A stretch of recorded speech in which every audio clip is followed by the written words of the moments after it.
If you're not jealous of the Beast's calls, you're a liar. Hello weirdos, I'm Rachel Venner, in case you don't recognise me. It's me. And today I want to talk to you about a cot of Thorn of roses. This is going to be a slight review, but not like a proper one, because I've already did a proper spoil fee review on my blog. I had a NetGuy copy of this like a few months before it came out, and like I was so tempted just to read it, but I didn't because I knew I would be able to talk about it and it would torment me if I couldn't talk about it. But now I can talk about it. You guys wondering why I have a copy if I'm filming this before it comes out? Boston sent to me early and it's signed. So let's get on with the actual reviewy part. The main thing you need to know about this book is it's a retelling of Beauty and the Beast, which is my favourite fairy tale. So I was very excited to find out that Sarah J Maas would be tackling this. I love Beauty and the Beast, and I read a lot of retellings, a lot of them. And so far this is my favourite. I feel it incorporates the story, the original story, really well. I like the fact it brings fairies back into the game, because for a long time it's been a witch who cursed the Beast character. Just generally a lot of fun was had with this book. As a more sort of plot thing, basically Vera is hunting in the woods and she's going after this deer and she's desperate for it because her family is starving. She is starving. But she sees this wolf going after the deer that she wants, so she shoots it with this arrow of significance and it kills the wolf. So she goes home with the wolf coat and a deer and she feasts, kind of. But then this fairy lord comes and takes her to his court where it's always spring, which is why we're filming outside. I've got to say my biggest complaint about this book is it never rains. It might have rained once, but never rains. And it always rains in spring. I mean, it was raining earlier on. I thought I wasn't going to be able to film this video outside because it was raining. And I'm just waiting for it to start raining. So we're going to have to speed this thing up. Also, the another thing you need to know is that basically fairies are evil in this world. Like, they're going to the more root of fairies where you stay the hell away from them and they do evil stuff to humans. So obviously Fairy really doesn't want to go with Tamerlane, who's a beast character in this situation, to his court. And obviously there's more stuff going on, plot-y stuff, that I feel like you don't need to know because I feel like I've given you enough. But you can read better bobs everywhere else. To just summarise my review before we have fun with spoilers, I like the characters. There's some nice complex characters going on with complex motives.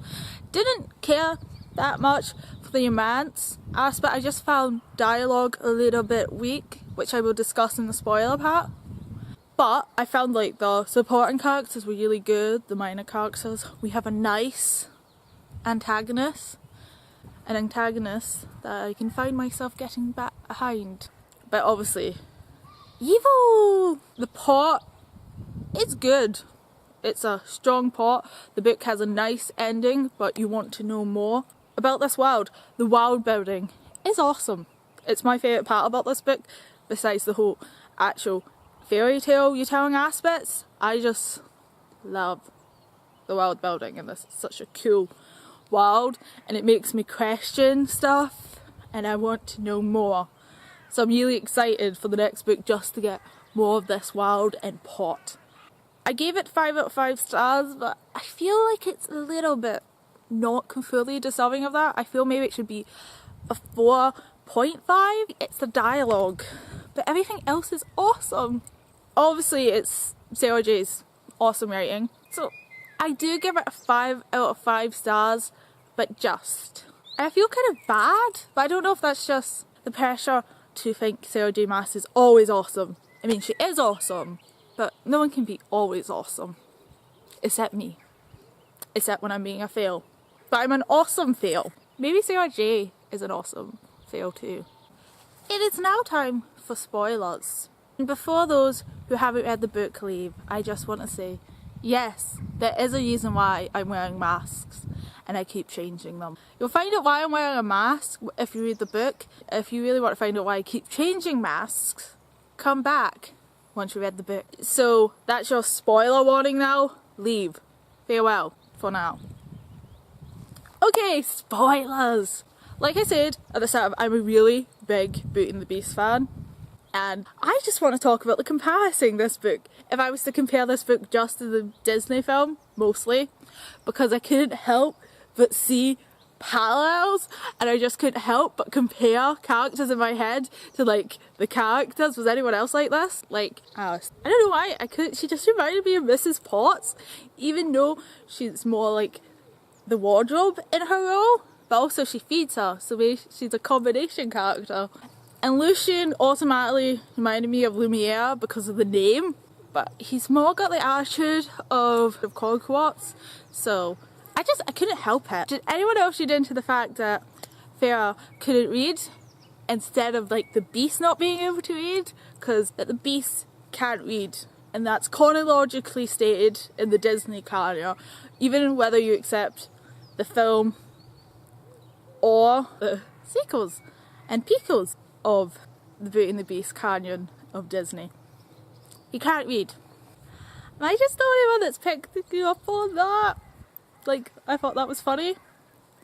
Also, the gallery scene is just, oh, here's our library scene. I don't know if these are any of the like the fairy tales at all, because I have read the original fairy tale sort of, but it's in French, and I couldn't find like just a proper one of it when I looked it up at the time. I don't know if you can find one now, but I've not seen it in any other adaptations or tellings of it, so I just thought it was funny.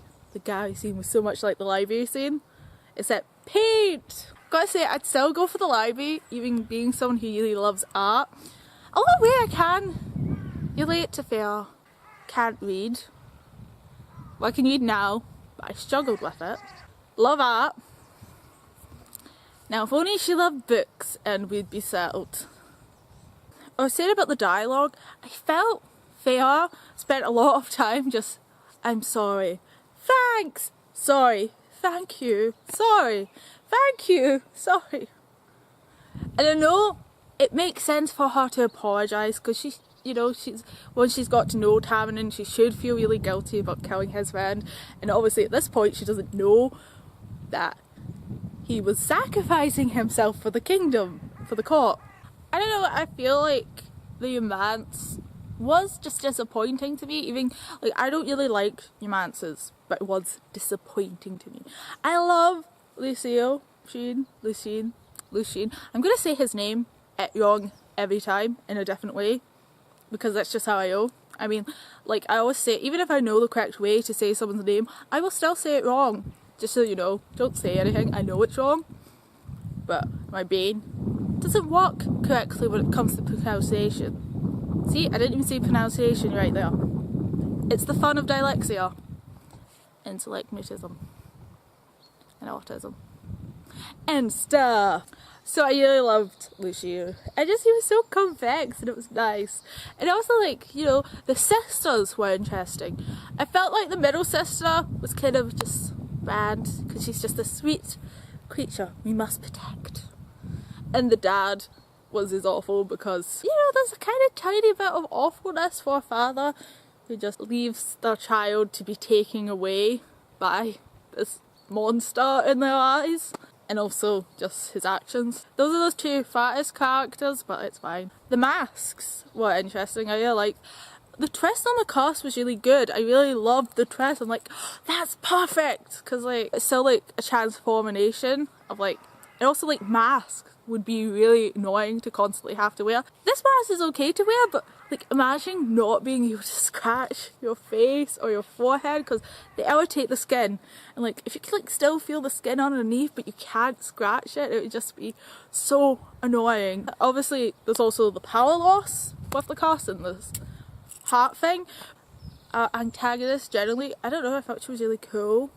It's always nice to have an evil badass to contend with that's female, because we just don't get enough of that in media.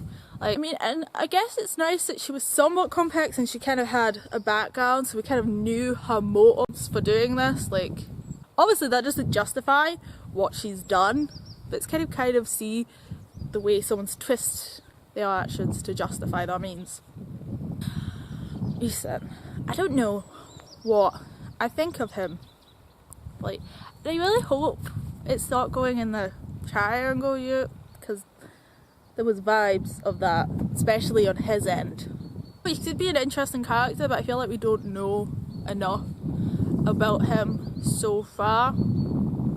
So I guess we'll obviously be seeing him in the next part of the series. So that's something I don't know. I kind of want to know more about him before I have thoughts on him. But he definitely does like weird, like just stuff. And I'm really interested to see about King someone another. I can't remember his name right now, but you know, King who. I'm like looking forward to the war that's probably going to be in the next book. What do you guys think is going to be in the next book? Like, plot points. Comment down below and tell me. What are your thoughts on any other things I say?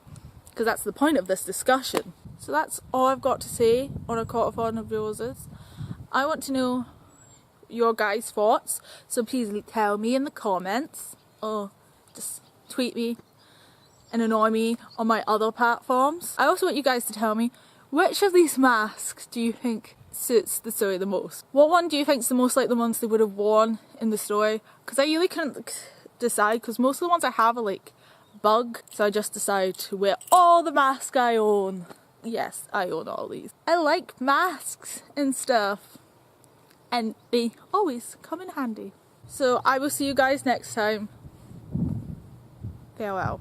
It's my birthday, so I've decided to dress up in my Hogwarts uniform because I want to feel young again.